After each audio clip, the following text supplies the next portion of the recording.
नमस्कार। कभी ऐसा महसूस किया है कि सब कुछ तो है, पर फिर भी किसी एक चीज की कमी ना खुश नहीं होने दे रही।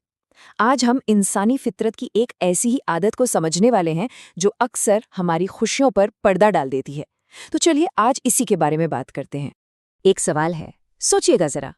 मान लीजिए कि आप एक बहुत ही सुंदर टाइल्स वाली छत को देख रहे हैं। सैकड़ों टाइल्स हैं, सब एकदम परफेक्ट अपनी जगह पर लगी हैं। लेकिन बस एक टाइल अपनी जगह पर नहीं है, वो गायब है। अब बताइए, आपका ध्यान सबसे पहले कहाँ जाएगा? ये बात डेनिस प्रेगर ने एक बहुत ही कमाल की कहानी से समझाई है। हमारा दिमाग ना अपने आप उसे कमी की तरफ खिंच जाता है और हम बाकी की सारी खूबसूरती को उन सैकड़ों सही टाइल्स को जैसे भूल ही जाते हैं। और पता है, इसी को कहते हैं मिसिंग टाइल सिंड्रोम। मतलब ये एक ऐसी सोच है जहां हम अपनी जिंदगी की हजारों अच्छी चीजों को छोड़कर सिर्फ उस एक चीज के पीछे पड़े रहते हैं जो हमारे पास नहीं है। और यही हमारी खुशी के रास्ते का सबसे बड़ा कांटा बन जाती है। और हाँ, ये समझना बहुत जरूरी है कि इसमें हमारी कोई गलती नहीं है। ये एक आम साइकोलॉजिकल पैटर्न है जो लगभग हर किसी पर असर डालता है। हमारा दिमाग ही हमारे साथ ऐसा खेल खेलता है कि हमें लगने लगता है कि जो हमारे पास नहीं है बस वही सबसे जरूरी है। अगर हम असल जिंदगी में देखें ना, तो ये चीज और भी साफ नजर आती है। जैसे गंजा इंसान जब किसी कमरे में जाता है तो उसका ध्यान सबसे पहले लोगों के बालों पर ही जाता है। या फिर एक महिला जो माँ बनना चाहती है, उसे हर तरफ सिर्फ प्रेग्नेंट औरतें ही दिखाई देती हैं। ऐसा क्यों? क्योंकि उनका पूरा फोकस अपनी मिसिंग टाइल पर है। पता है, साइकोलॉजी में इसे एक नाम दिया गया है, नेगेटिव बायस।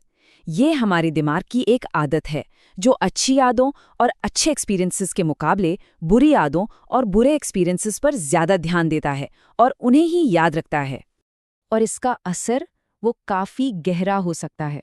हर वक्त एक असंतोष की भावना, खुद को दूसरों से कम समझना, उदासी, निराशा, स्ट्रेस। ये सिंड्रोम हमें एक ऐसी मेंटल स्टेट में ले जाता है जहां खुश रहना लगभग नामुमकिन सा लगने लगता है। लेकिन जरा एक मिनट रुकिए। क्या हो अगर हम इस पूरी प्रॉब्लम को ही गलत एंगल से देख रहे हों? क्या ये कमी की भावना सिर्फ एक साइकोलॉजिकल आदत है, या फिर ये किसी गहरी चीज का सिर्फ एक लक्षण, एक सिम्टम है? तो चलिए अब इस सोच को थोड़ा और आगे लेकर चलते हैं। साइकोलॉजी हमें ये तो बताती है कि हम ऐसा क्यों करते हैं, पर शायद ये पूरी कहानी नहीं है। अगर हम बिगर पिक्चर को देखें तो हो सकता है ये कमी महसूस करने की आदत किसी गहरी चीज से जुड़ी हो, यानी हमारे पूरे एनर्जी फील्ड से, जिसे हम ऑरा कहते हैं। तो ऑरा है क्या? ये हमारे चारों तरफ एक एनर्जी की फील्ड है जो हर जीवित चीज के आसपास होती है। ये सिर्फ कोई रोशनी नहीं है, बल्कि ये हमारी फिजिकल हेल्थ, हमारी फीलिंग्स, हमारे विचार और हमारी स्पिरिचुअल स्टेट, इन सब का एक ब्लूप्रिंट है। अब देखिए, ऑरा कोई एक चीज नहीं है, इसकी कई लेयर्स होती हैं।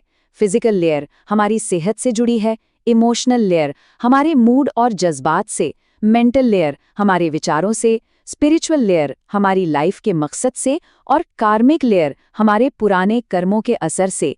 ये सब मिलकर हमारी पूरी एनर्जी का खाका तैयार करते हैं। तो सीधी सी बात यह है कि जब हमारा ऑरा हेल्दी और बैलेंस्ड होता है तो हमारा शरीर, मन और आत्मा भी हेल्दी रहते हैं।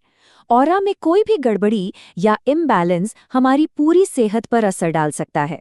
तो अब सवाल ये उठता है कि अगर ये कमी की भावना किसी एनर्जी इम्बैलेंस का संकेत है, तो इसका सॉल्यूशन क्या है?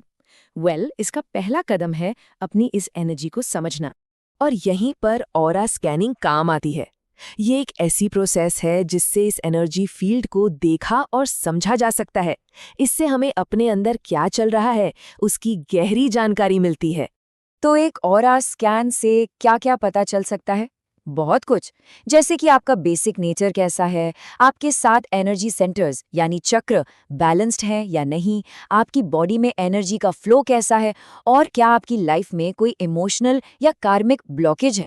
और इसे समझने के फायदे क्या हैं? फायदे सीधे सीधे हमारी जिंदगी को बेहतर बनाते हैं।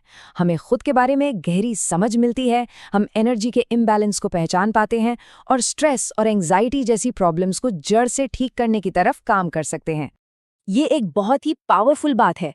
जब हम अपनी एनर्जी को उन चीज़ों से हटा लेते हैं जो हमारे कंट्रोल में नहीं है और उन चीज़ों पर लगाते हैं जिन्हें हम बना सकते हैं, बेहतर कर सकते हैं, तो हमारी जिंदगी बदलने लगती है।